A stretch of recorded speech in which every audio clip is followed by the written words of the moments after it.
Et si ce test devait être utilisé massivement en Chine, nul doute que le Covid arriverait largement en tête des résultats. Car là-bas, c'est l'explosion des contaminations. Il faut dire que la Chine a relâché récemment toutes ces mesures très strictes et qui étaient appliquées depuis le début de la pandémie. Oui, mais voilà, la population a été très peu en contact avec le virus.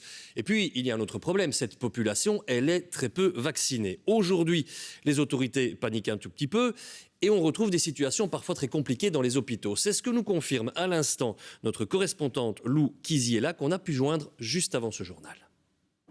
C'est peu de dire que les hôpitaux chinois sont sous tension. Je me suis rendue dans plusieurs services d'urgence ici à Shanghai et ils sont débordés.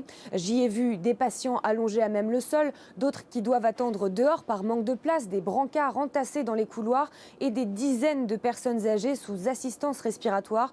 Ce sont les plus vulnérables face au Covid parce que les moins bien vaccinés, seuls 40% des plus de 80 ans ont reçu 3 doses de vaccin et pour toutes les catégories d'âge, la campagne de rappel a du retard.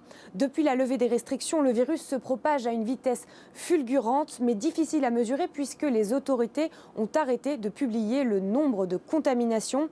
Mais d'après une estimation non officielle, au moins 250 millions de personnes, soit près d'un cinquième de la population chinoise, auraient contracté le virus depuis le début du mois de décembre.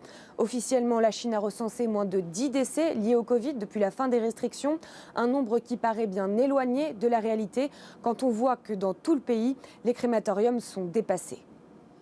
Oui, et aujourd'hui, les citoyens chinois peuvent recommencer à voyager au vu de la situation dans le pays. Il faut bien dire que le monde entier ne voit pas tout ça d'un œil super réjoui. Hôpitaux débordés, voyageurs peut-être contaminés et contrôles limités. On se demande si en Chine, on a bien retenu les leçons du passé. Alors doit-on craindre aujourd'hui que la Chine redevienne le point de départ d'un nouveau souci mondial? Esquisse de réponse avec Valérie Labonne. Malgré la hausse des contaminations, les Chinois sont soulagés de retrouver un semblant de liberté.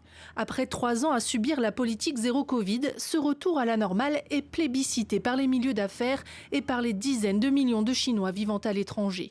Ils se réjouissent de pouvoir voyager à nouveau dans le pays, mais aussi en dehors des frontières.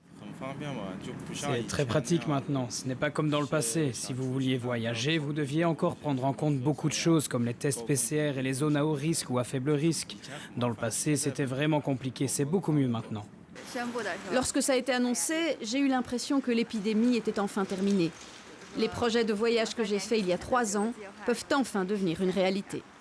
L'annonce de la levée de la quarantaine obligatoire pour les voyageurs entrant sur le territoire a provoqué une ruée sur les sites de réservation pour des vols vers l'étranger. À partir du 8 janvier, seul un test négatif de moins de 48 heures sera exigé. La circulation incontrôlée du virus suscite l'inquiétude. De nouveaux variants pourraient émerger et voyager à travers le monde. Mais l'Europe et les pays ayant pratiqué une vaccination massive restent protégés selon cet épidémiologiste. Le fait qu'il y ait des nouveaux variants, on a déjà connu ça dans le passé. On a vu des variants être introduits chez nous et donner chaque fois des petites vagues épidémiques, mais dont l'amplitude est de plus en plus faible. Et ça, on le doit vraisemblablement à une couverture immunitaire qui est de plus en plus large et diversifiée, qui a été acquise par la vaccination et les vagues d'infections successives. Pékin a avoué qu'il était impossible de suivre l'évolution de l'épidémie.